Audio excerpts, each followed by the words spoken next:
So folks, we're going to go ahead and get started. Thank you for braving the little bit of weather we have out here. Chump change compared to the ice storm that we had a few weeks ago.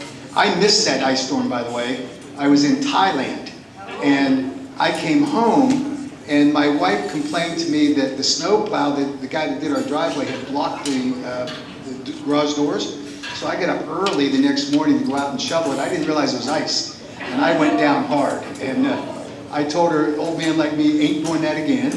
So I'm paying the price for it. Welcome, and we appreciate everyone who's able to make it here. If I could just recognize a couple of people that, since there's so many of you here, that we don't often get to recognize.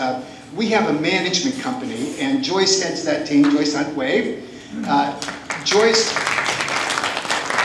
Joyce is contracted by the HOA to provide both the management services and the financial services for our HOA. And I know that there are occasions where frustrations bubble up and people think that it's the management company's fault. And it's not. It's mine. So if you have a complaint, it's not against Joyce, it's against me. And some of the members of the board that are here too can share some of that blame. But Joyce does a great job for our community, and if you drive into our community, as many people do, and see the quality of the community, the way the houses are kept, the lawns are kept, largely, we really do have a quality community. And I think it's in part, large part, because of the diligence of the Sequoia management team along the way. And if you have an issue with Sequoia management, again, just reach out, we'll try to resolve it. No one's trying to be rude or mean. Even when they get rude and mean homeowners, they're not supposed to be rude and mean back. So this is one of those things that happens, right? But Joyce, thank you for all that you do. We also have the board members here, most of them, I think. Raise your hands, board members for Oak Valley. We're going to have an HOA board meeting right after this town hall, and it will be the routine kind of business, so you can take a bathroom break and just don't come back in if you don't want to when we start that board meeting. But we'll do the regular business of the HOA for that. My name's Matt Caddo, by the way, for those of you who don't know me. And we're going to talk in this town hall about the current status of the litigation with the PW Digital Gateway. And I'm going to go through a little bit of a background. Some of you may already know this, and I apologize to you that this is replicating it, but I think it sets the stage for our being able to talk about some of these issues. I know that there's been a lot of controversy, some of it because we're unable to share a lot of the information that you would like to know because our attorneys say we can't do that. And some of it's reality. Some of it, I think, is they're being very protective of our litigation position. And we don't always like it as board members because we would like to overshare because we would like you to know as much as we can share within this parameters of the litigation. But we are where we are, and we're at a better position now to be able to share more information as we go through. But before we do that, in preparation for this litigation, the board asked if there were a group of attorneys that live in our community who would confess to being attorneys that would be willing to volunteer to help us. And that litigation committee initially was persuaded to do it just to be sort of the oversight, to give advice along the way. We had a law firm that had been retained. We had secured plaintiffs, including Oak Valley as an entity. We had some Oak Valley residents, some that are here tonight, thank you, that led this fight. And then we had outside parties that were not lot owners in Oak Valley, but live in the community that are adjacent to the planned PW Digital Gateway. And that was important to us because we wanted to make sure that we were front-facing for our community. It wasn't just Oak Valley, it was others that were involved and directly impacted along the way. That litigation committee was duped into thinking that they were just going to provide advice and counsel, and what they actually became were co-counsel throughout. And I mean that in the most literal sense. They gave advice, they helped write briefs, they helped to, in fact, at one point, Chris Wall was called the, were you the caboose or the train? I can't remember. He was the bus that was driving all of the brief calculations and all that. But this group of attorneys that helped us, I can tell you, we would not be in the position we're in with the success that we've experienced up to now without them. And so I would like to take a moment to recognize each one of them. They need to come up and be embarrassed in front of the community. And the first is Kara Kloss.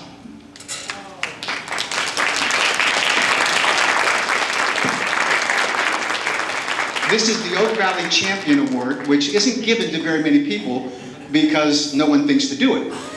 But there are some that are deserving, but none more so than Kara. And then Chris Wall. If someone needs to get their camera and take a picture of these this week, over here. And then there's Mo Moylan.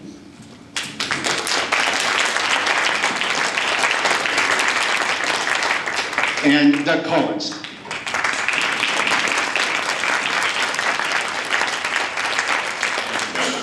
So I can tell you that there are some people that say, wow, lawsuits are really expensive, right?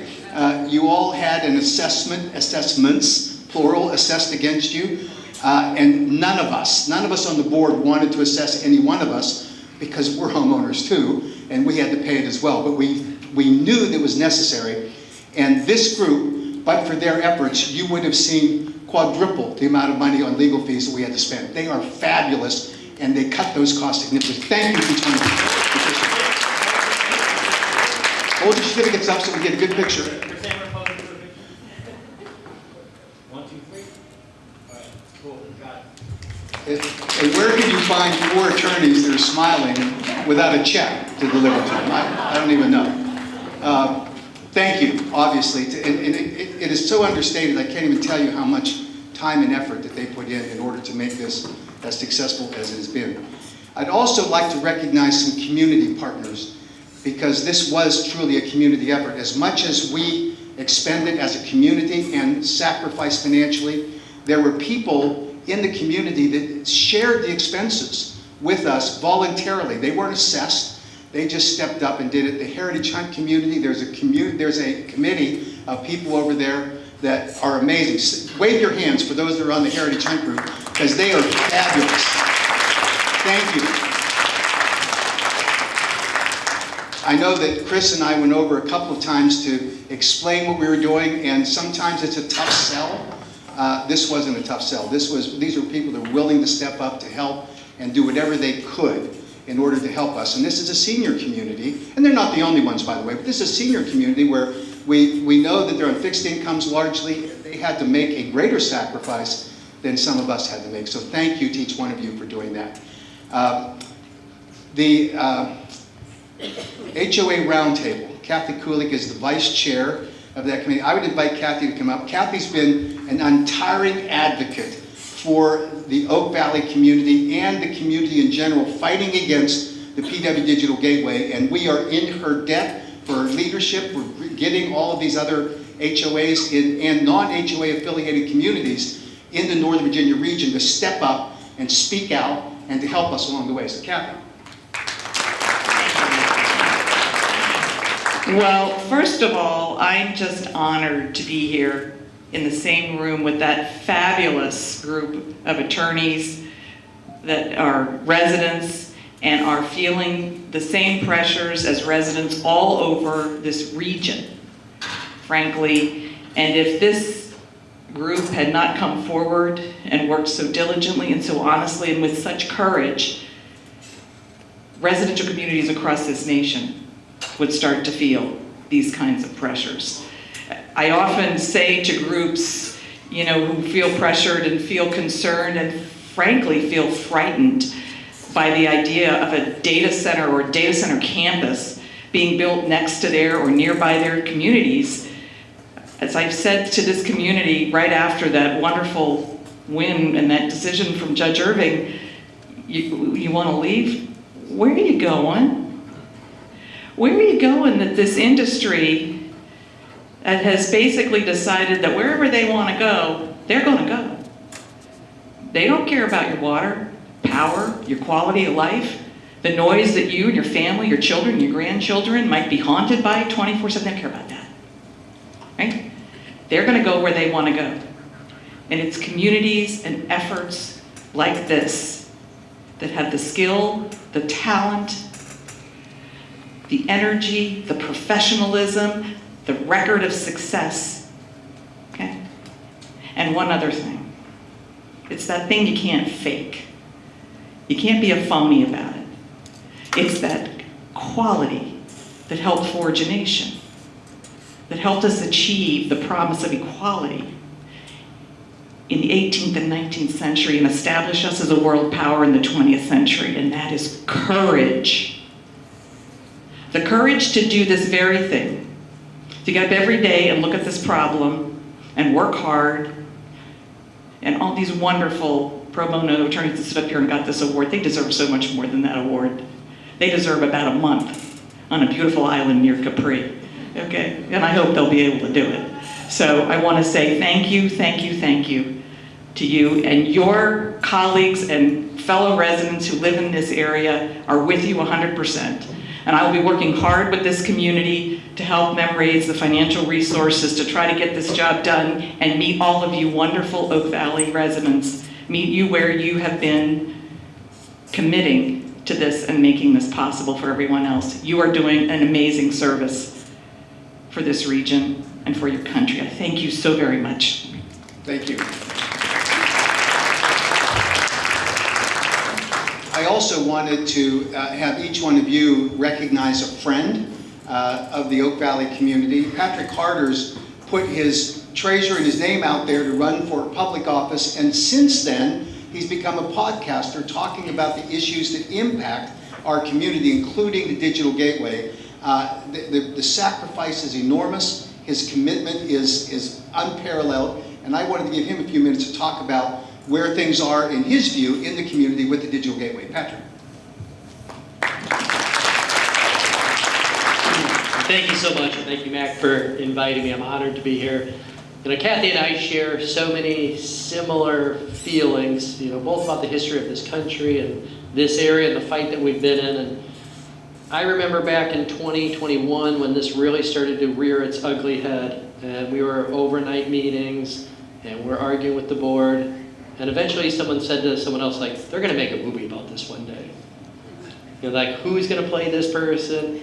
But the star of the entire movie is going to be Oak Valley. You guys, what this group did here is simply amazing. Like, truly David versus Goliath.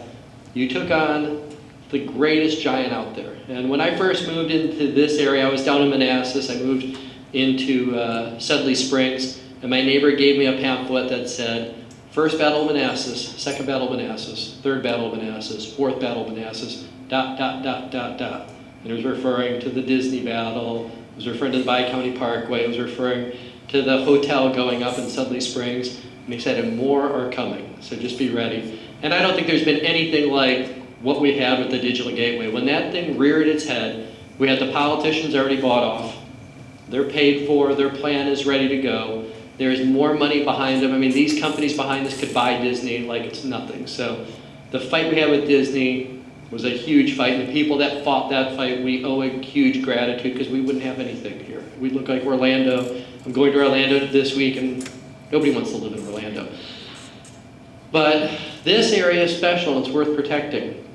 And Kathy brought up two things, courage. And I think I have a company that we have, an LLC that's called Courage, because it's without courage, nothing else is possible unless you have courage. All the attributes in life revolve around having the courage to take that step.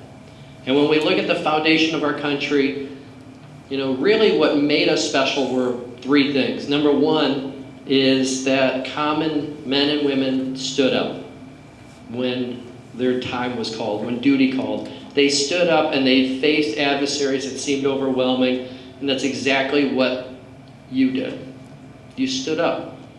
There was a calling, there was a need. I remember when the Digital Gateway went through and we said, well, what are we going to do? Like, this is rough, like something's going to happen. I was on the phone with attorneys, Mac was, like a lot of people were, and it's like, and you stood up.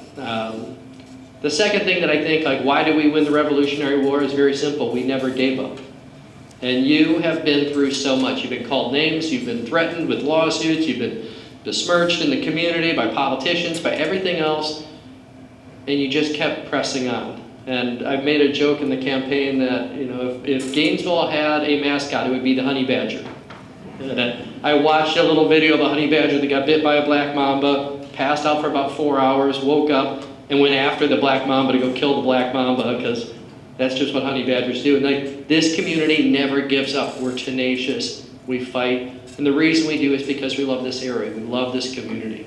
And we stand up, and really the thing that you see that's so special about this community is everybody comes together.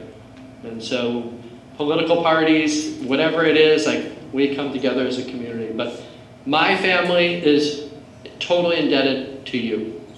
You know, we built our forever home. This is where we want to stay. We're indebted to you for you standing up and fighting. This community is indebted to you. This county is indebted to you because you are the great hope to save Prince William County. If this fails, Digital Gateway goes through, there's nothing here. There's nothing worth saving at that point. We've divided up the most beautiful area and we've ruined it because of what the previous board did. I think the state is indebted to you, and I just can't say how much I personally want to thank each of you for how important you are, the heroes you are to Prince William County. And when things are tough, just know that there are so many people out there that are so thankful for everything that you've done. So thank you from the bottom of my heart.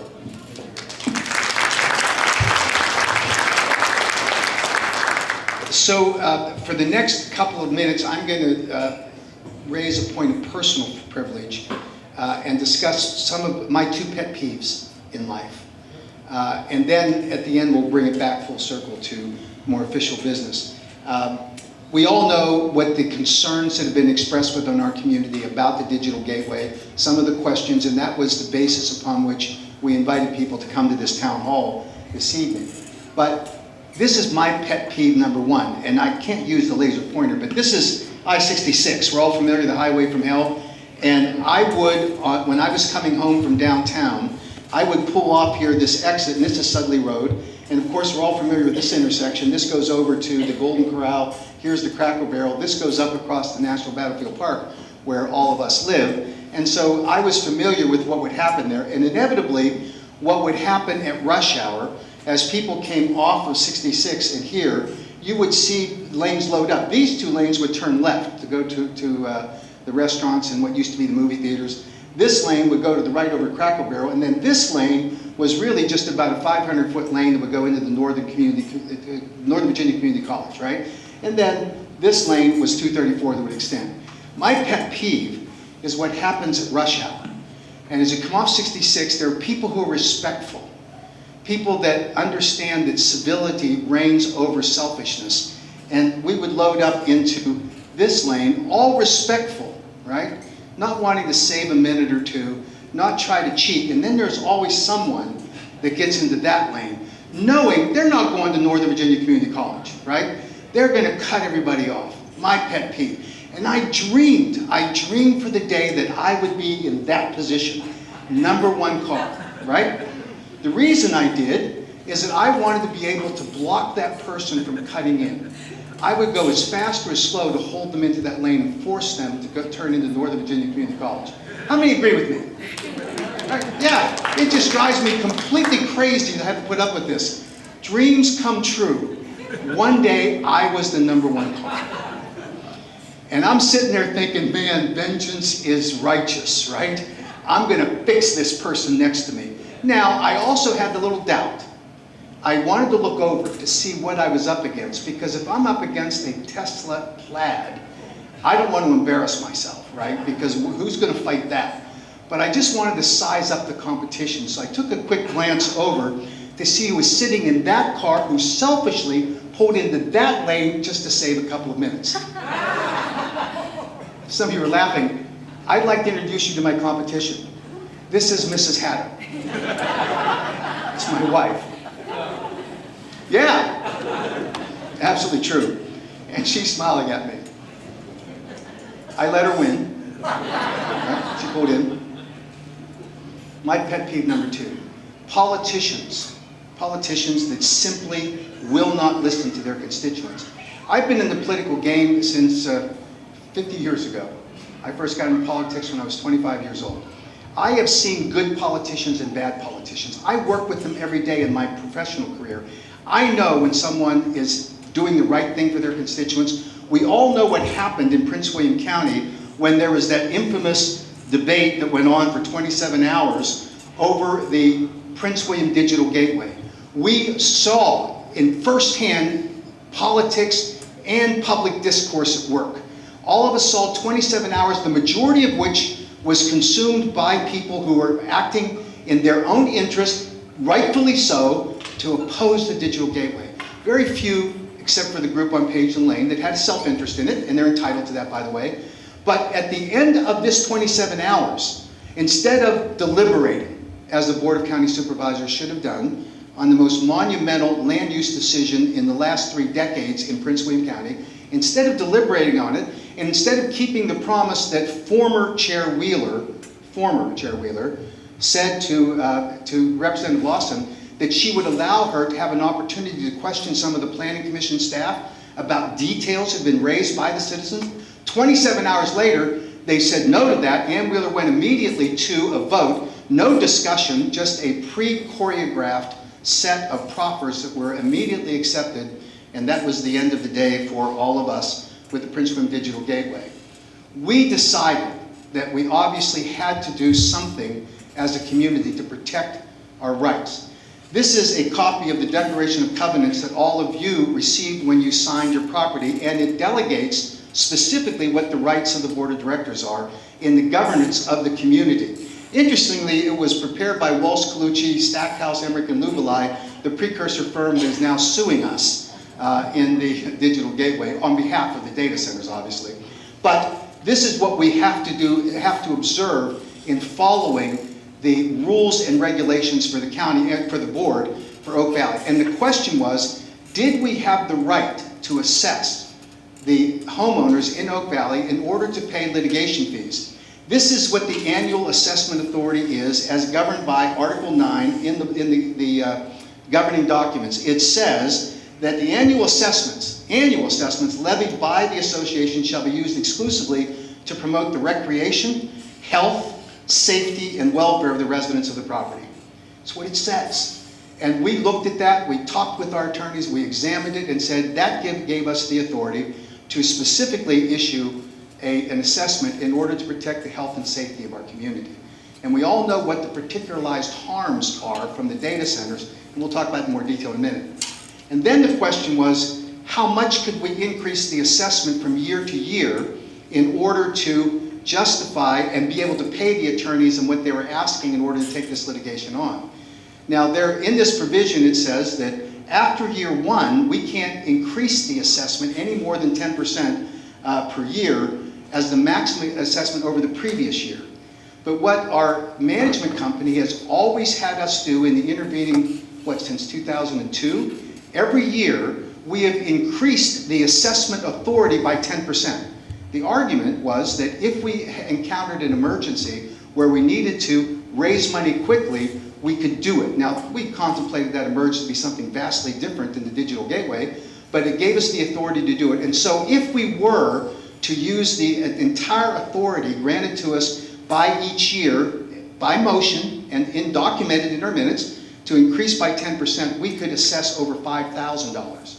So the question that arises from critics to say you are not allowed to raise the assessments year to year by more than 10% from the previous year is simply incorrect and doesn't look at the actual events that occurred in the minutes along the way. We looked at that authority carefully. We didn't want to over-assess, but we didn't want to not have the ability to fight this battle.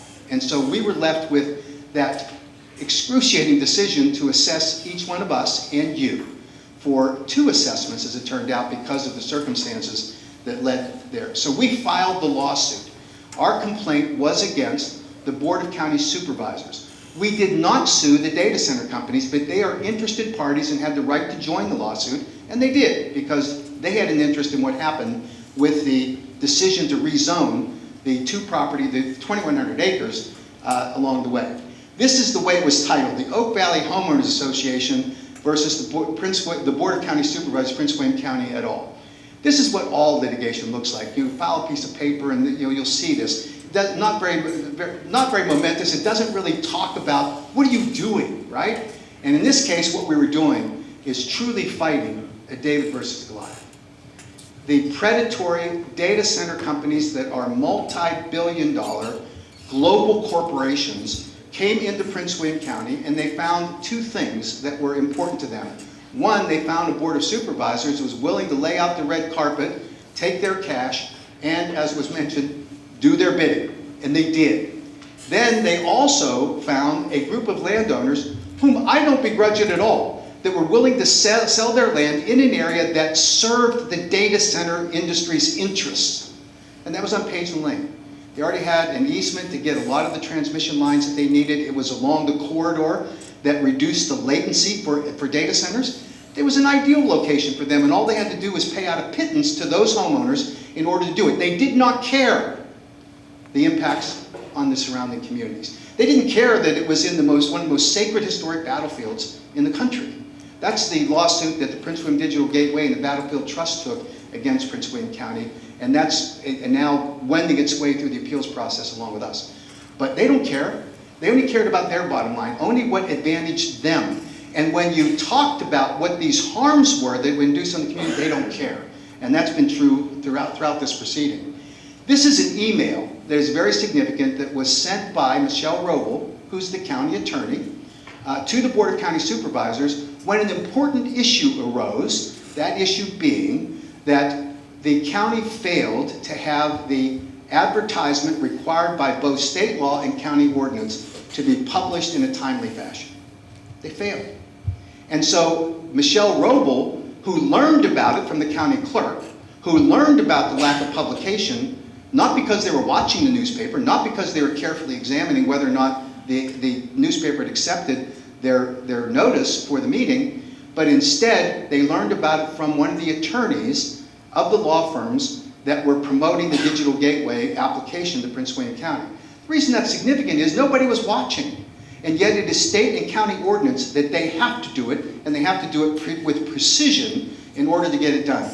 This email is very specific. It says, this is the confidential advice. It is sent to all of the members of the Board of County Supervisors and staff that are related to this. The specific things that it said, and this is critically important to the case that we have currently, the clerk of the board, when they learned about this, immediately contacted the Washington Post to determine if the Washington Post had published the ads as requested and paid for by the county. That was the first thing that they did. The county clerk was instructed to call the Washington Post. The clerk to the board and other county staff did everything properly. This is the conclusion of Michelle Roble, the county attorney, to the Board of County Supervisors, shilling for the data center companies. Because what she should have done, Michelle Roble, is investigated. She should have found out. Instead of accepting the word of the county clerk, she said, well, I want to find out exactly what you did. They might have called the Washington Post to get their side of the story. They might have looked at the email correspondence that went back and forth. They didn't. They said, Michelle Roble said to the Board of County Supervisors, the county staff did everything properly. If that were true, we wouldn't be here tonight. The newspaper advertisement did not appear in November 28th edition of the Washington Post. The Washington Post staff have confirmed that the November 28th advertisement was not published. That's true, they didn't. We are attempting, this is we, the county attorney, we are attempting to have the Washington Post staff sign an affidavit that they failed to publish the advertisement as correctly submitted. If the Washington Post staff is willing to sign this affidavit, it would support the legal argument that the legal advertisement requirements were met.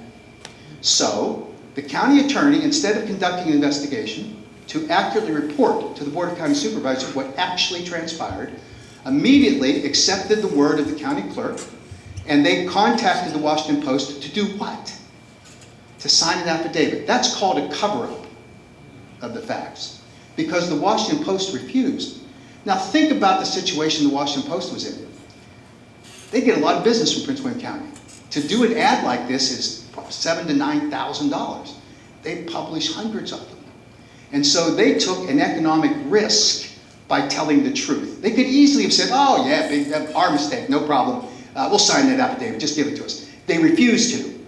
And that should have been the red flag for the county attorney, but it wasn't.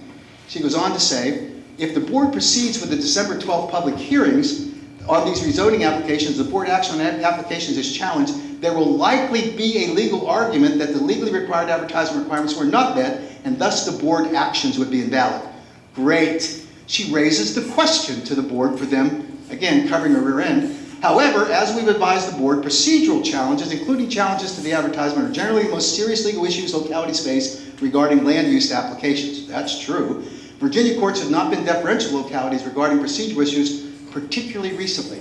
So now she's saying, hey, you guys need to be aware that we may have a problem here, but then she says there is significant risk when dealing with the procedural advertisement issue, and there are no guarantees with litigation. Through their legal counsel, the applicants have stated they're willing to accept the legal risk and involved and proceed to the December 12th public hearings. So the county attorney, instead of conducting an investigation into what actually happened to determine the truth, called up the applicants, the data center attorneys, and said, what do you guys want to do? And they said, oh, we want to proceed, we'll accept the legal risks, right? That's what they said. And then finally she says, legal counsel representing the digital gateway rezoning applicants had a phone conference with me, with Chief Deputy Alan Smith and the clerk to the board to discuss the advertisements, as their clients are the ones exercising the legal right to have their land use applications heard by the board. That's true. We discussed whether the clients would request the board to hear the application on December 12th or at a later date given these issues. That's true. We also discussed whether they would request the board to take action to schedule a special meeting after December 19th to hold the public hearing on the rezoning applications. That's what they could and should have done. Then it says, as you can see from the attached letters from counsel for the applicants, meaning the data centers, even given the potential legal issues regarding the legal advertisements and the significant risks involved, the applicants are proceeding with their request to have their applications heard and acted on at the December 12th board meeting.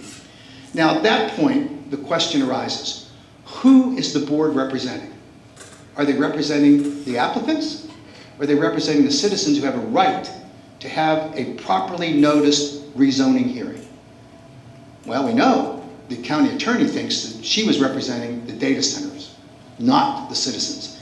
She doesn't believe that she does represent the citizens, by the way. She represents the board. And had she represented the board properly, she would have said, hey guys, we need to rethink this and let's just wait for the next meeting. Now we know why they couldn't. Anybody know why? Because former board chairman Wheeler had lost a primary election over this issue. She'd been tossed out of office. And the applicants knew that if they waited for this new board, it would be a 4-4 vote and they would lose. So they took the legal risks and the political risks in going forward. This is what happened on this next meeting. And I want you to watch closely, if you will, what happened when this was done. Chair Wheeler. Aye. Vote unanimous. Okay, thank you. So we are now on to our public hearings of the day, items. Madam Chair, before we get to start the public hearing, We're going to have the applicant presentations. before we start the applicant presentation, I know it's useless, but I'll do it anyway. Given the additional threat of litigation, I would move that we defer public hearings on REZ 2022-0032, REZ 2022-0033, and REZ 2022-0036 until such date as a proper public notice has been issued. I just have a legal question. Didn't we vote on this last time we were here? Ms. Roble? It's the board's prerogative to go forward with this vote based upon the second closed session. Okay, great. So we have a Supervisor Weir motion seconded by Supervisor Lawson. Any discussion? Seeing none, Ms. Madden, can you take the vote, please? Supervisor Weir. Supervisor Lawson. Supervisor Angry. Nay. Supervisor Bailey. Nay. Supervisor Bodie. Nay. Supervisor Franklin. No. Supervisor Vega. Chair Wheeler. Nay. Motion fails 3-5. Supervisors Angry, Bailey, Bodie, Franklin, and Chair Wheeler voting nay. Okay, thank you. So the significance of what happened there is they had just come out of closed session to discuss whether they should proceed with these rezoning hearings. And it was Bob Weir, after he had been beat up by Michelle Roble, his description later, not giving me the details of exactly what was said, beat up and said, you can't do this, and a litany of reasons why you cannot object to this, and why it was in the county's interest to proceed with these rezonings. Despite it, Bob Weir came out and courageously made the motion. And he said, I know it's not going to do anything, but he called them out. Now, what he didn't know is that that became a very important event in the litigation, because the county board was on notice that they were doing something that should have been investigated and that should have been carefully evaluated along the way. Now, $2 million later of our tax money, what about accepting all the legal risk by the data centers? That went bye-bye, because this is about our money. And they're taking our tax money and using it to fight us in favor of the data centers. It's an incredible set of events by a board of county supervisors, the majority of whom are so insensitive to the reality of this situation that we're in deep, deep trouble in this particular case because they keep fighting us. This is a resolution that was proposed on December 16th of 2025 to increase the amount of money that was being allocated to the county attorney in order to fund the litigation against us. This item is 5J. Can I get a motion to move it forward? So moved. Motion's made. Second. It's been properly moved and seconded. Any discussion? That was George Stewart, by the way. I'm sorry, Supervisor Vega, did you have something you want to say? Thank you, Madam Chair. I did plan on pulling this item myself. I guess my questions are for the county attorney, since that is what's listed here on the agenda. I understand that there are 2 appeals and an additional 17 property assessment cases. Is that correct, Madam County Attorney? Madam Chair, members of the board, there are 2 appeals on the rezonings that are currently before the Court of Appeals, and I believe it is, yes, 17 real estate assessment cases that are in circuit court at this time.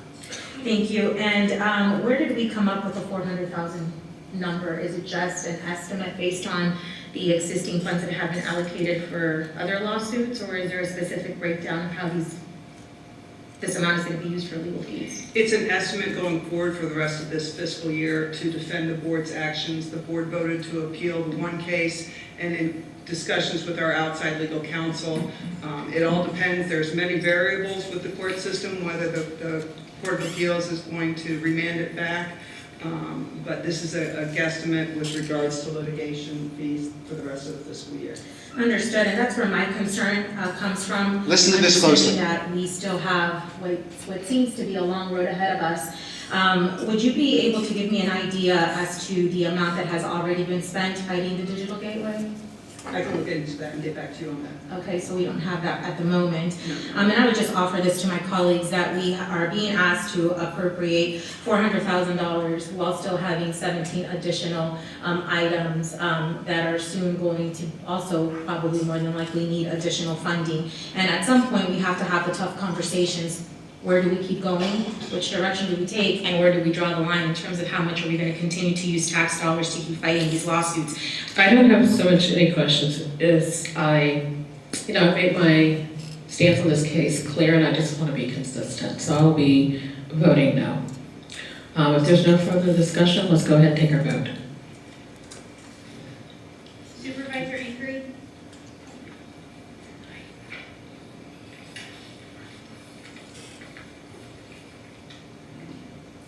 Motion passes 5-3. Supervisors Gordy, Vega, and Chair Stewart voting nay. Chair Stewart? Thank you. Thank you. I've been Wheeler, I've been Stewart, I've been,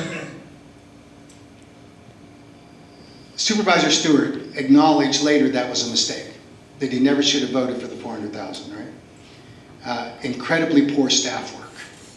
But after Supervisor Vega called it out and said, we've got to stop this, using taxpayer money to fund these lawsuits, he sat there and voted for it anyway. There's no excuse after she called it out for Supervisor Stewart to do what he did. None. Incredibly, he was acting in the interest of the data centers, obviously not us. The Gainesville District taxpayers obviously need a supervisor to withdraw the county from the Prince William Digital Gateway appeals. We made an effort to go to the Board of County Supervisors and ask them to withdraw from the appeal. If they had done so prior to the appeal hearing, it probably would have had a fairly significant impact on the appeals court, because then what Judge Irving said in her decision was that you should just reapply renotice, and revote. But this is what happened. I don't see anyone, so we are going to move on to agenda item number 5, and that is county attorney time. Thank you, Madam Chair, members of the board. This afternoon in closed session, we will have consultation with legal counsel and briefings by staff members regarding the following actual litigation. Katie Burke et al. Versus Board of County Supervisors et al. Circuit Court Case Number CL 24-334, Court of Appeals Record Number 2025-24-4. Oak Valley Homeowners Association, Inc. et al. Versus Prince William County Board of Supervisors et al. Circuit Court Case Number CL 24-375, GW Acquisition LLC et al. Versus Oak Valley Homeowners Association et al. Court of Appeals Record Number 1584-25-4. Board of County Supervisors of Prince William et al. Versus Oak Valley Homeowners Association et al. Court of Appeals Record Number 1590-25-4. H&H Capital Acquisitions LLC et al. Versus Oak Valley Homeowners Association, Inc. Court of Appeals Record Number 1592-25-4. So they went into closed session and discussed all of this. We are back from closed session. I'd like to get a motion to certify. So moved. Is there a second? Second. All right, so we probably moved to second it. We might have to do it, let's take a vote. My screen is frozen, let's take a vote. Vote unanimous? All right, before we go into recess, before our 7 o'clock meeting, some of the board we are going to go out for a board dinner to Con. Crickets from George Stewart. Crickets. Had Bob Weir been in that seat, there would have been hell to pay. Because in that closed session, from what we understand happened, was Michelle Roble came in and told the Board of County Supervisors that they could not withdraw from the appeal of the Oak Valley cases because it would injure the reputation of the county in land use cases. Because it would cost money that had been collected from the Pageland Lane landowners for their rezoning. They had to pay a higher rate, and that they would have to refund that money. Which, by the way, the circuit court judge had already ruled was void ab initio. Does the county attorney not understand that that's the legitimate outcome of a contested issue? And yet she battered them, and instead of the courageous Bob Weir, we got George Stewart. Now, these are difficult things to say. They really are. And I recognize that there's a dilemma here, because outside of this litigation, I can tell you over the past 20, how many years, 2002 to now, 24 years, I was commanded by my wife, she doesn't admit to this now, to go to a meeting with the HOA because of for those of you who remember, we had the propane tanks sitting outside of our homes. We were promised by the developer that they would be gone by the time we closed on our homes. And my wife said, I had enough of that thing, go fix this. So I charged out to the HOA meeting, and I came home as the president of the HOA. She doesn't recall it that way, by the way, but that's truly what happened.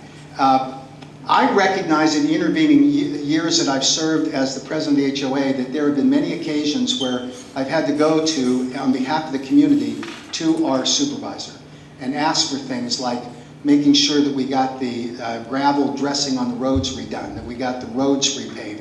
These are important things, and there are things in our community that we're reliant upon the supervisor. We've had to go and fight about the athletic fields and about the improper way that they were originally granted on a proffer to allow the county access to scheduling of those fields, and yet they didn't comply with the requirements for building those fields. Those are all important issues. I know it's important, so I can tell you that my plan, I'm not going to let this pass. Remember, my pet peeve is I don't like politicians that aren't willing to stand up for their constituents. When I finish my current term, we should be done with this digital gateway, and I'm going to step down. But in the interim, because you're going to need someone who'll step up and be able to work with whoever that supervisor is that's in that office. And we're at a tough crossroads here because of where we are with this situation. This all happened, by the way, before we got into the appeal, but there's another important thing that happened along the way. We could not learn much about what the digital gateway people were doing because they signed a non-disclosure agreement between Prince William County government and the digital gateway applicants. Very little was publicly available. If there's any template for a corrupt practice, it's that. Certainly, a data center should be able to protect proprietary information about how they order their racks, how they deliver the various infrastructure for the data centers, but not where they're located, not how tall they are, not any of the details that are important for our community. They should not be able to hide the ball that way, and that's what they did, and Prince William County was a willing co-conspirator to let them do that. And there never should be a data center operation or application made again in Prince William County that benefits from a non-disclosure agreement that wholly is advantaging the data center operators. And remember, leading up to the decision about the Prince William Digital Gateway, those attorneys and lobbyists and planners lived at the government center. They were in the offices every day with the Planning Commission, a planning commission that was ill-prepared to evaluate the largest data center campus in the world if it was allowed to be built. They overlooked many things, not because they did it intentionally, they just didn't know. And who was hiding the ball from them? Data center operators knew exactly what they were building, knew exactly what the impacts were, knew exactly what the requirements were. And all of that was being passed over with this. Insight Nova made this great announcement on August 7th of 2025 when we all celebrated, and that's when the judge voided the digital gateway rezonings in Prince William County.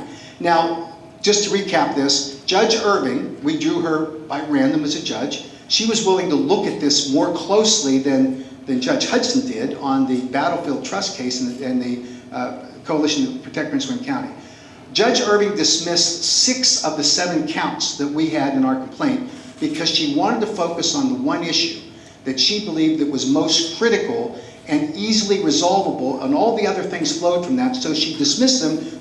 We can always refile them. But she asked the question, did the county properly provide notice on December 12, 2023, on the December 12, 23 rezoning hearing? Did they? That's something that the county attorney should have investigated and reported to the Board of County Supervisors and told them that they shouldn't do it.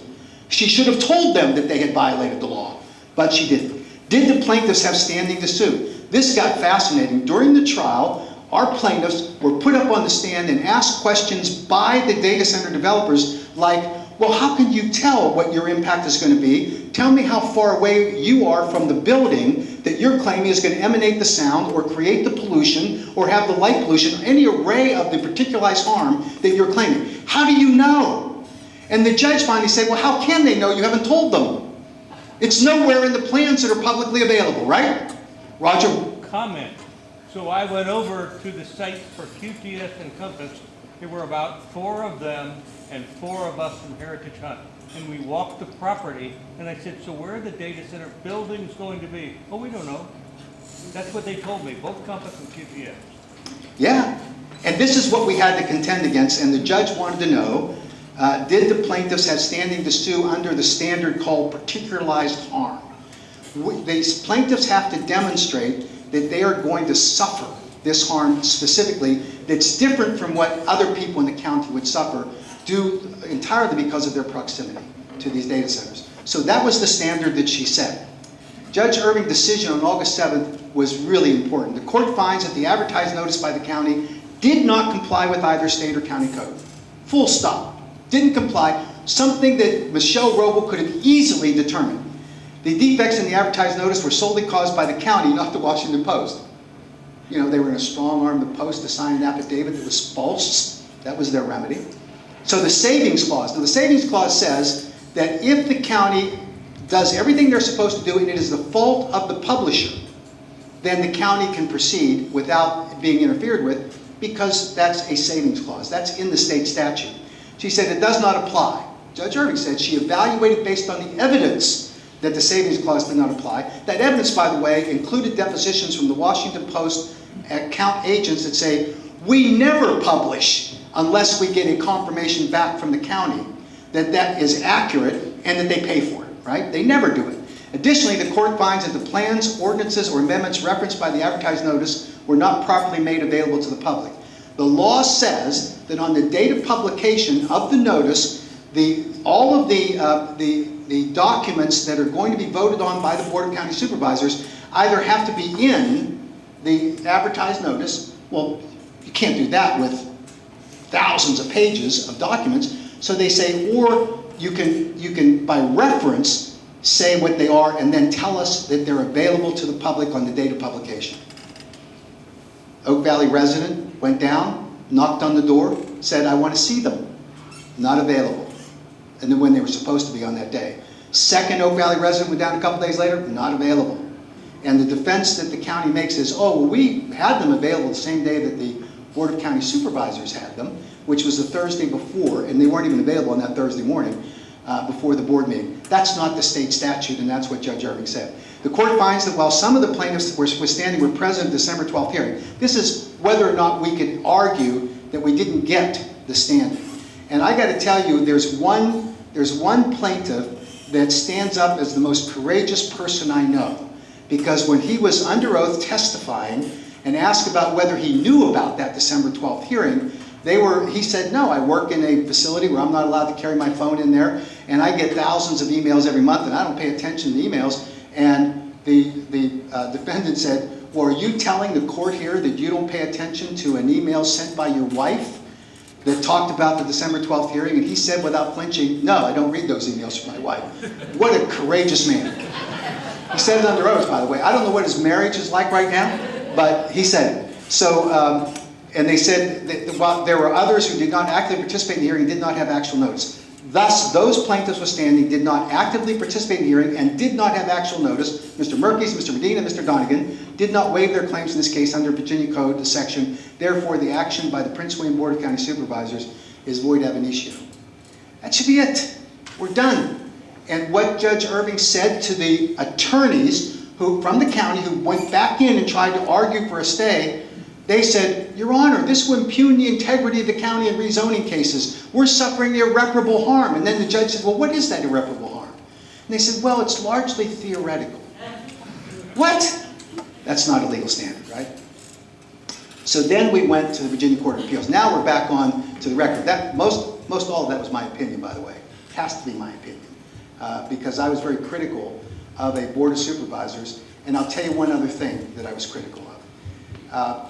I have been trying to contact Supervisor Stewart and through his Chief of Staff, Rebecca Baer, for over a week to try to discuss some of these issues with them, and they ghosted me. Prior to that, I've been working with them to try to help get a second for a motion that would have withdrawn the county from the appeal, and they ghosted me. They won't answer. The Chief of Staff to Supervisor Stewart told members of our community when she volunteered that we were effed, and you can fill in the blanks, she did, we're very descriptive, we were effed because we're not allowed as a community to make an assessment to fund litigation. That's what she said. She didn't call me and say, what was the basis for doing it? She has my number. She didn't call me and say, what rationale did you have in order to proceed with collecting money in order to have this litigation? She then went on to say, HOAs are not allowed to make assessments to fund litigation costs. That's from the Chief of Staff of Supervisor Stewart. When challenged, she told Supervisor Stewart, who met with me before all this broke loose, and he said, well, she's talking to people in the county. I said, who? Well, a former county attorney. Well, the former county attorney works for one of the law firms that's suing us. How's that an unbiased thing? And then she's talking to other chiefs of staff. Oh, I don't know, Kenny Bodie? The rest of them, fill in the blanks, all of them in favor of the data centers. And that's her explanation for it. It is unconscionable that that's what she's doing. That's what they do. Just one quick question on it. Is this Chief of Staff the same Chief of Staff that worked for Weir? Yes. The difference is... I'm just trying to assess because I was... Yeah, the question was, is this the same Chief of Staff? Her name's Rebecca Baer. It's on the public records. Worked for Bob Weir and now works for George Stewart. Yeah, same person. The difference is that Bob Weir didn't take any guff.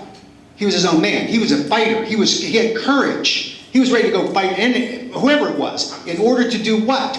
Protect us because we're his constituents. I'm just wondering if she's the latest to get a... Oh, I don't know. I don't know. There may be any number of reasons that motivate someone in those positions. It could be an entirely properly held viewpoint or opinion. but that opinion should not interfere with our rights, and certainly shouldn't try to undermine the confidence of this community without knowing the facts as to why we made the assessments and the authority to do so. And there she was trying to help out, and she specifically made reference in one conversation to a lot owner in our community who was challenging it, and we were going to lose that lawsuit. That's what we have. So, back on the record for reality for the HOA.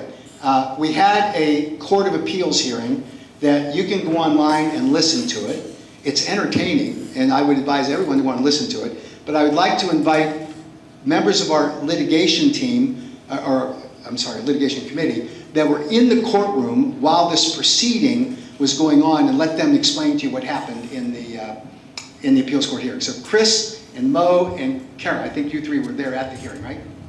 You guys got the mic. This just happened last week, by the way. Last Tuesday, actually. Kara's going to give us a rundown of what happened. Thanks, Chris. But I will say, I wanted to correct one thing that Mac said. We didn't volunteer. We were appointed by the board, just for the record. Compelled. All right. So last Tuesday, Court of Appeals. Thanks for that lead up, Chris. Yeah, so I mean, Matt gave us the rundown, I think, from the looks of everybody here. I think one pretty well knows what we've been fighting. I don't know if I need this. As I like to say, I have 2 teenage boys, so I don't have a voice that needs to be mic'd. Yeah, we are recording. Oh, okay. So the only issue, so we had a 5-day evidentiary hearing in the Prince William Circuit Court, and that was last summer. And it was exhausting. So it was really great that we won. As Max said, we had a 7-count complaint that first dealt with notice. And because Judge Urbane determined that she could dispose of the case on that first count, that as a matter of judicial efficiency, she wasn't going to address the remaining counts, which dealt with arbitrary and capricious conduct of the board in approving this. So she, she heard testimony from Chris and Mac and me and all of our plaintiffs, which. I do want to point out, too, that we had 10 named plaintiffs that participated in this, and to be able to put your name on a piece of litigation takes a heck of a lot of guts. It just does. And they had to be deposed. They had to testify in open court. The other side did not make it easy on any one of them, and we owe them a debt of gratitude. I know there's been a lot of congratulations to Oak Valley, and yes, I'm proud of us too, but we have all of those plaintiffs to thank that truly stuck their neck out and stood up for what's right to protect the larger community. So that said, when you're before an appellate court of review, they're not rehashing the facts again. That all takes place at the trial level. So the Court of Appeals task is to evaluate the trial court's decision. So it's going to be more narrow in focus. They're not going to be finding facts. So it went really well. I mean, we're cautiously optimistic.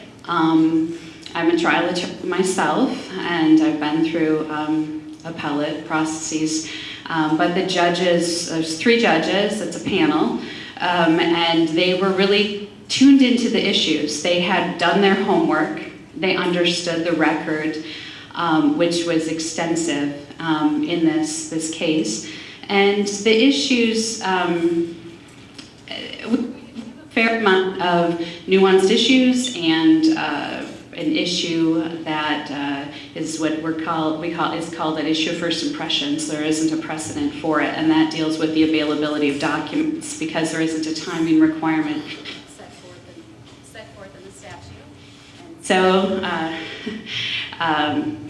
there's some thorny issues, and I think that the 3-judge panel we had did a great job doing their homework. I think that their questions evidenced that they had honed in on the important issues. They had detailed questions for both sides. I will say that opposing counsel faced a little thornier questions than our counsel did. Now, is that demonstrative of how the opinion is going to come out? Maybe, maybe not. So, but it definitely was a good day in court. We are cautiously optimistic. Focus on the optimistic part, and we'll go forward. And I guess I can take a quick point of personal privilege. Matt gave us these awards, which we didn't know we were getting tonight. But Matt has been there, although he's not a lawyer. He's been there through all of this with us. Oh gosh. I was sitting here thinking when this got started, my oldest had just graduated from this school. And he's graduating from high school in a couple months. I never should mention my kids. Heck, I was speaking at a press conference outside here, I don't know, sometime in the last couple of years. I simply said I was a mother, and I almost started to cry. Because that's what this is about, right? We're fighting not just for this generation, but for the next generation. And you think that all of the kids in Oak Valley that have got to continue to enjoy our wonderful community and the quiet enjoyment for these past few years, that they wouldn't have, because ground would have been broken in 2 years ago, probably, in the absence of this. So it's been going on for a long time, but I think I speak for all of us. We still got a lot of fight left in us. So. Yeah, just so that you know what we're up against, or what we have been up against. When at that hearing the other day, what were there, 19 attorneys on the other side? And we're up against 4 of the largest law firms? 6, sorry, they added a couple. And so it's kind of, you look at that and you think, oh my God, what are we going to do? Well, the law is the law. And you focus on the issues we need to focus on. There were a massive number of issues in this case that we had to go through. And you never know what a Court of Appeals judge is going to hone in on, what they're going to look at. But you have to be prepared for it. And it was interesting because we prepared for all of that. And when they started the questioning, it's funny because we had talked about if we were the judges where we would attack it from. And we were certain they were going to attack it from one area. And they didn't. They went right at something else and put them on the defensive right away. You don't want to ever get too overconfident because you don't know what the Court of Appeals is ultimately going to rule. You don't. Because you got to remember, there's a 3-judge panel right now. And the questions that they're asking, and Karen and I were talking about this today, the questions that they're asking, they seem to be good, but you don't know if there's a little gamesmanship being played with the judges also. They can say one judge might be leaning this way, and they might be asking questions to elicit information from the lawyers, so when they go back to the back, they can try to hash it out between them. You don't know. But it seemed like they honed in right on the issue of the notice. They were on the defense right away. And there's a good reason for that. These statutes are stacked against homeowners, right? And we're under a tight deadline. After that hearing on December 12th, we're required in that period of time, if you want to institute litigation, you have 30 days. So you have to find a lawyer, get the issues, find out what you're going to do, pay the lawyer, get it all ready to go in 30 days against a massive amount of attorneys on the other side. So you really have to prepare, and you have to really be ready for that. And we were, and you don't know what issues they're going to hone in on, but these statutes are written very straightforward.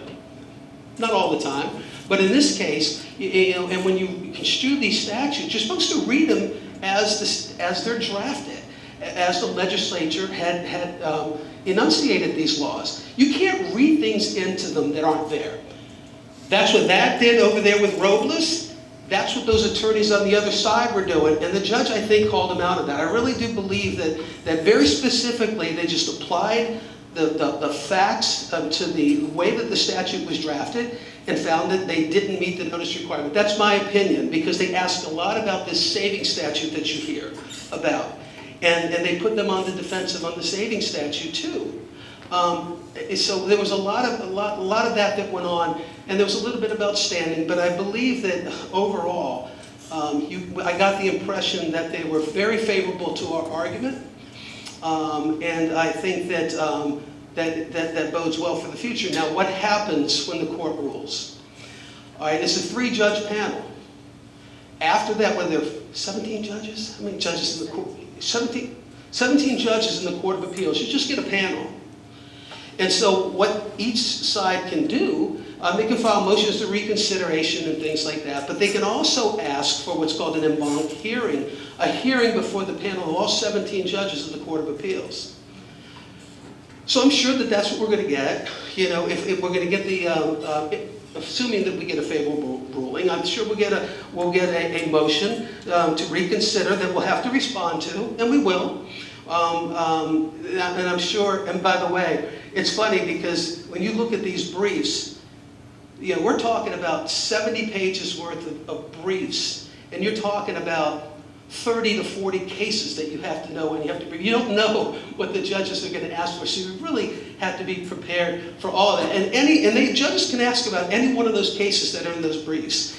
And we did a lot of preparation for that, and Craig, who was he's been the lead attorney on this, did a really, really good job at handling the questions, had a nice calm demeanor, and he delivered it very well, what I thought. But getting back to that panel, if they ask for that panel, we're going to have to go to that 17-judge panel. They'll make a ruling, and then after that, the winner or loser in that case can appeal to the Supreme Court of Virginia. And at that point, it's not an automatic right of appeal. It's a discretionary appeal. So they could choose to hear the case, or they could choose to not hear the case. So we have to be prepared for that. We could win at the Court of Appeals. So while I feel really good about the way that hearing went the other day, I thought we were well prepared for it. I thought that Craig did a good job. I thought that the judges honed in on the issues. You don't want to get overly confident, but it's just the initial skirmish. I mean, we still have to be in it for the long haul and the big fight, because they're not going to give up. I mean, they got too much at stake. You know, my mom always said something, and I talked to Craig and to Kathleen, his wife, who has worked tirelessly on this case too. And you wonder, you know, why did they do what they did? I said, it's very simple. My mom used to tell me all the time, haste makes waste. What they try to do, they try to jam this thing through in a lame duck hearing, a lame duck board, because they knew that everything was going to change. And it blew up in their face. I have litigated cases against different governmental entities over the years. And truthfully, guys, we aren't going to get them on equitable arguments. Like, oh, they shouldn't do this because of that. You've got to get them on technicalities. And they tried to cram it through, and they got caught. And they assumed the risk, and that's what happened. I don't know, you know, I think Judge Irving did an excellent job. You very rarely get a circuit court judge. Sometimes circuit court judges will just roll from the bench. They'll say, give me an order, and they'll sign the order. This judge wrote 16, 17, 18-page opinion, and she laid it out very carefully, very clearly. And so remember, we won a trial. So it's up to them to show that she made a mistake. And she was very good at going through the evidence, the law, and applying it to the case. And I think that helped a lot. And I think she knew that was going to happen. She made, I wasn't at the trial, but down in the circuit court, but she had made comments that the winner or loser is going to appeal this case anyway. So she knew it. So she wanted to make darn well sure that record was clear. So she did a very good job, and I think that the Court of Appeals judges honed in right on the correct issues. And you never know, because you only get a half hour to argue when you go to the Court of Appeals. Yes, ma'am, I can barely see you. Yeah. Yeah. So I just have a question. Do we know what the estimated time till we get a response back? Yeah, you really don't know. 3 to 6 weeks. Yeah. It could be longer. It could be. You just never. You never know what they're going to do. And then, do we think, would it be a good idea if, you know, say things go well, but we have to go to the next trial, would it be good to have a big group of us there, like outside, saying like no to the gateway? Like, is that something that would be a benefit or not a benefit? Well, I tell you what.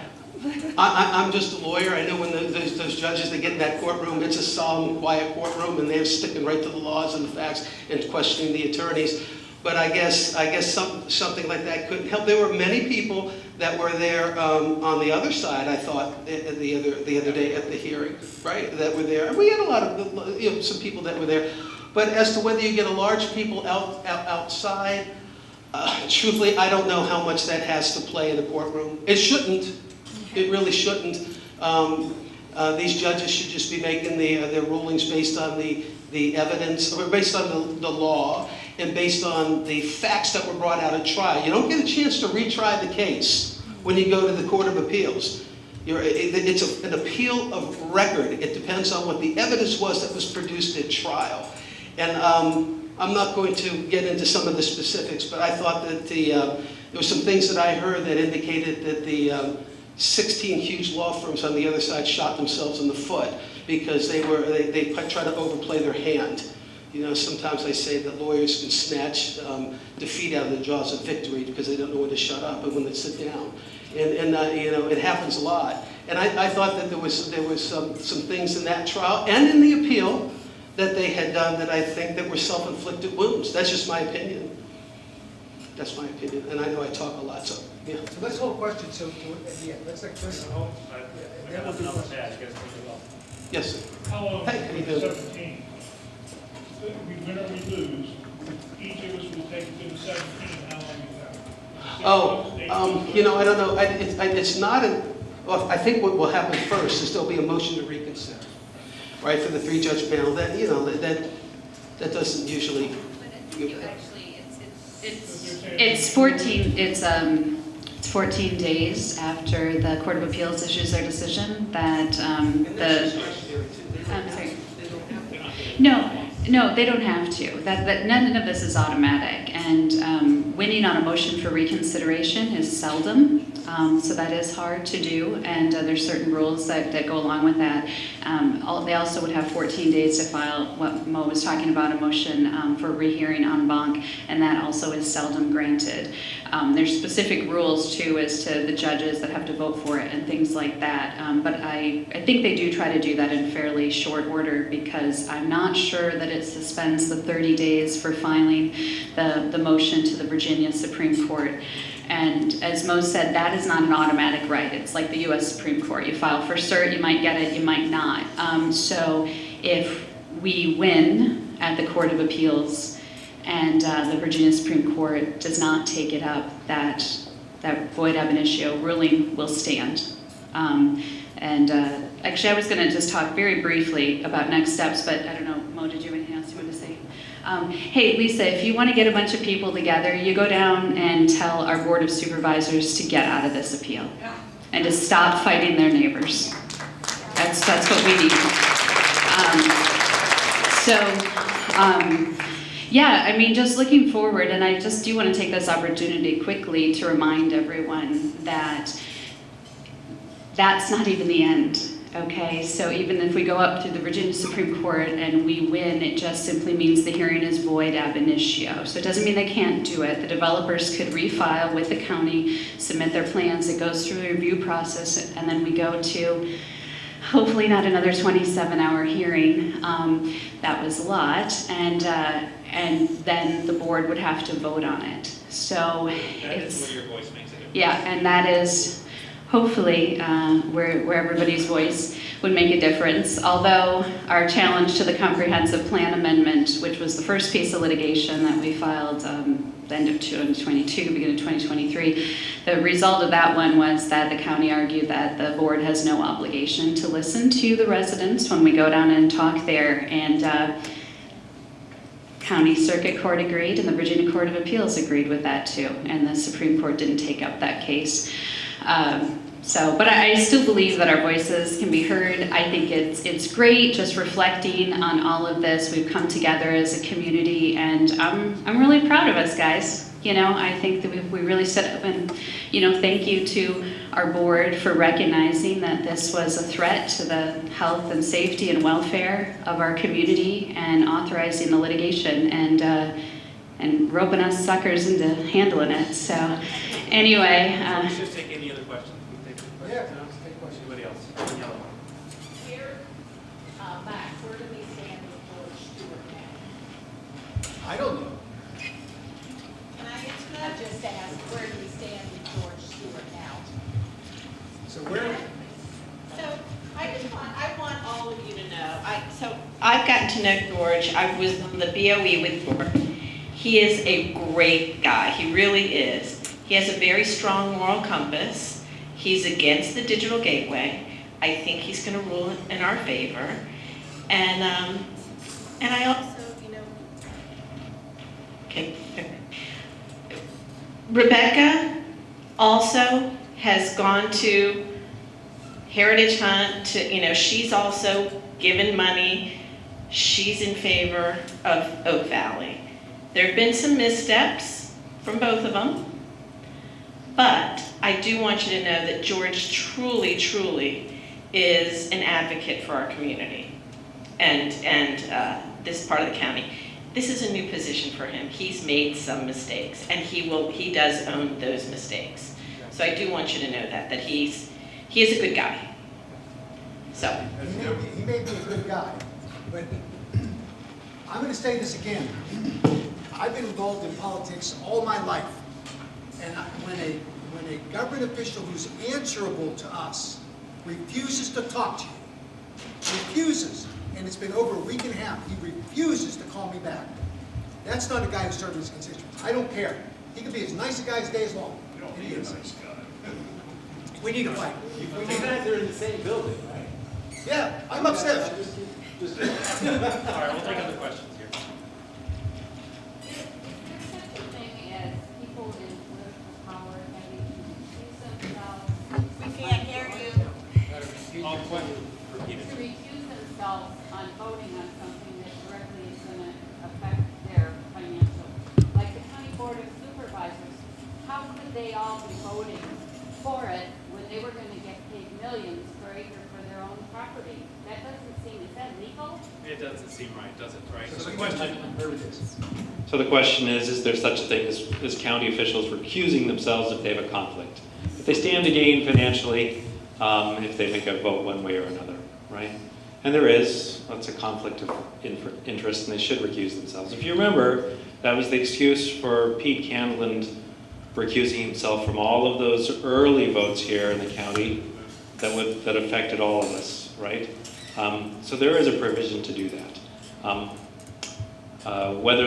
Whether those supervisors had that kind of conflict, I really don't know. But clearly, if you do, you should recuse yourself. That's common sense. The right thing to do. Kathy? A comment to add.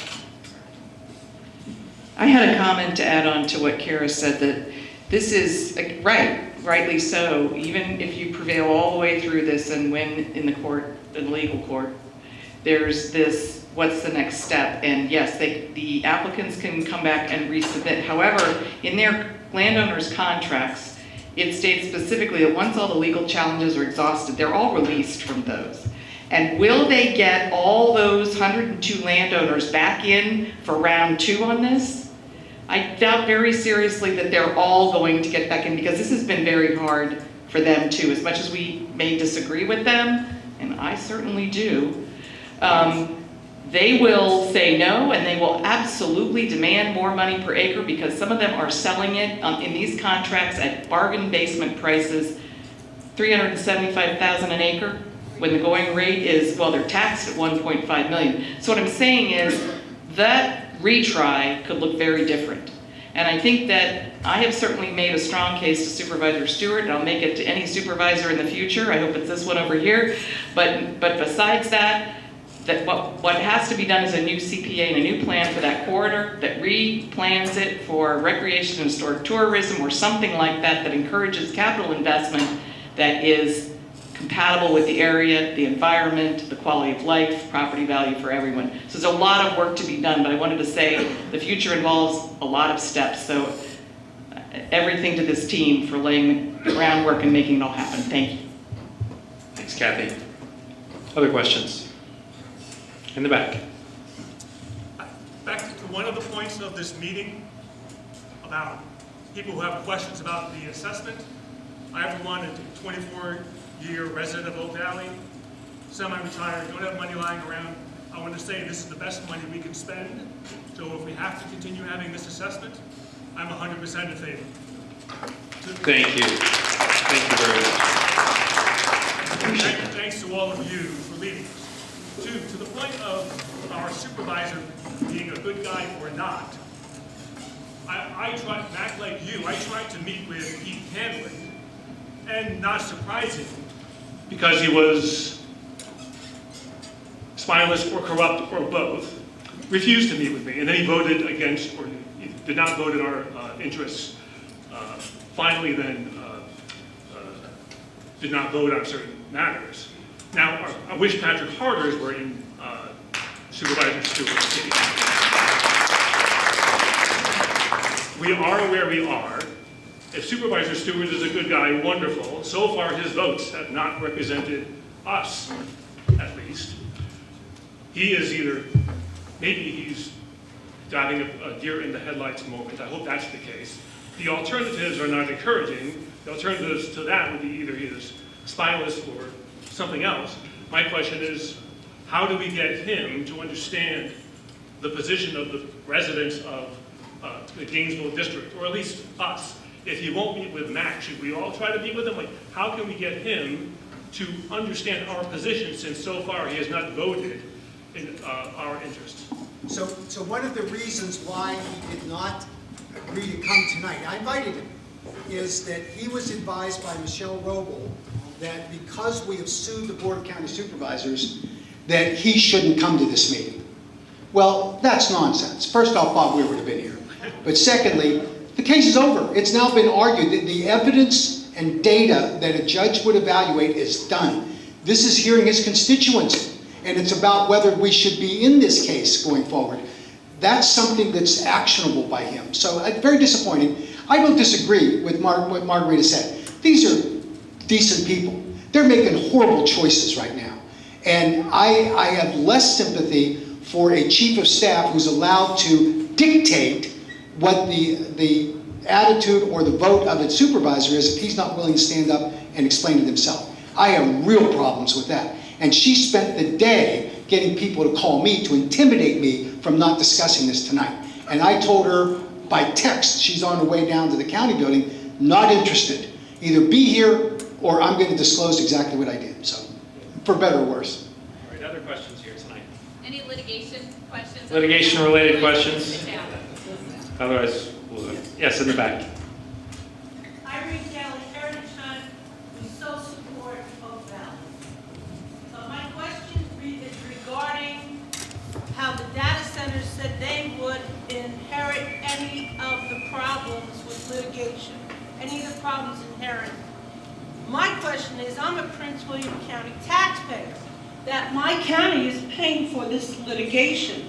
Can we, as Prince William County citizens, press against our attorney, our Prince William County attorney, and say, why are we paying you and the lawyers? Why aren't the data centers paying? They said they take on the risk. Is that a case? I would say amen, and then no, because Michelle Roble accepted it. Told the Board of County Supervisors accepted this. And it was completely turned on its head. I don't understand. Now, we could sue the data centers, the county could. The county could sue the data centers because they did, on paper, say they'd accept the risks, and now they're not doing it. And I think that a courageous board would do that. Michelle Roble probably would have to be out because she's not going to do anything, doesn't appear, that would counter what her, and she's, by the way, part of the conspiracy, in my opinion, when they work together to do this. So it's a great question, but difficult. I think it would be great if the data centers actually did assume the risk, the financial risk, and picked up the cost of all of these attorney's fees that you and I, taxpayers, have racked up with the county's attorneys. They gave us our money back too. Yes, and get our money back, right? But I'm sure Roble didn't get that in writing from the developers, right? And it's only as good as the paper it's written on. Let me answer that question. She said in her email she has 2 letters from the data center operators that were attached to her email. When George Stewart asked for her to disclose those letters, she refused and said, you weren't a member of the Board of Supervisors at the time. What kind of nonsense is that? A 3rd grader understands that's not accurate, let alone a lawyer. Liz.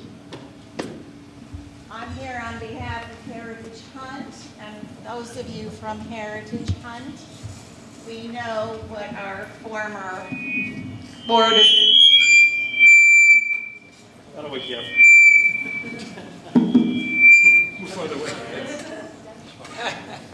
Might be close to the camera.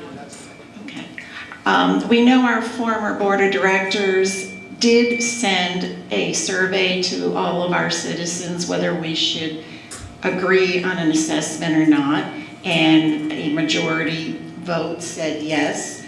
And our board never assessed us because we were probably in such financial straits at the time with a PPP loan that we got illegally, and we had a food and beverage problem also. So we've been paying an assessment for the past 3 months, I guess. I don't even know anymore. It comes out automatically out of our account for the PPP loan and lawyers, $200,000 lawyer fees.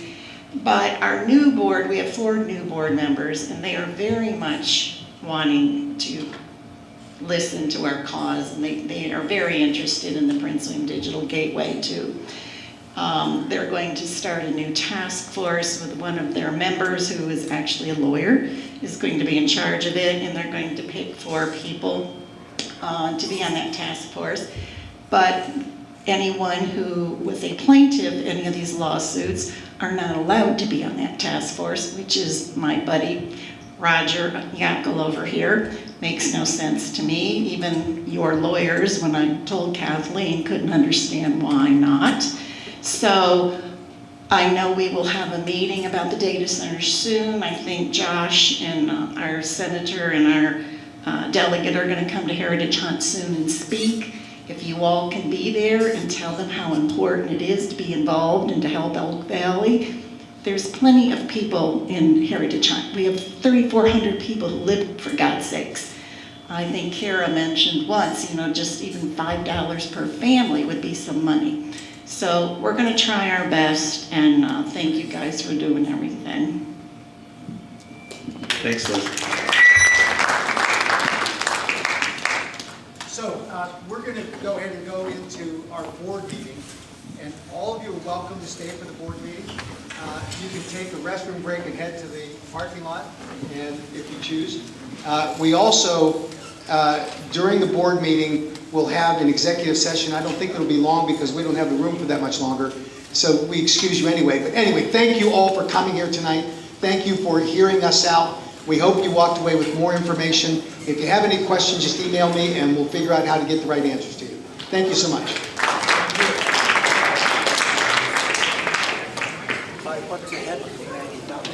Thank you, Heritage Hunt. Thank you, Oak Valley.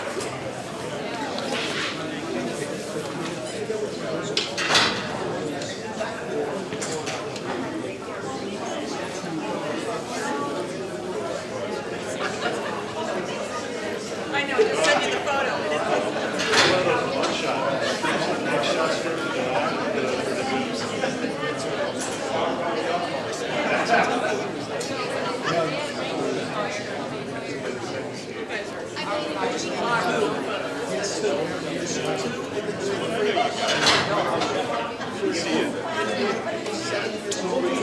Right up here, guys.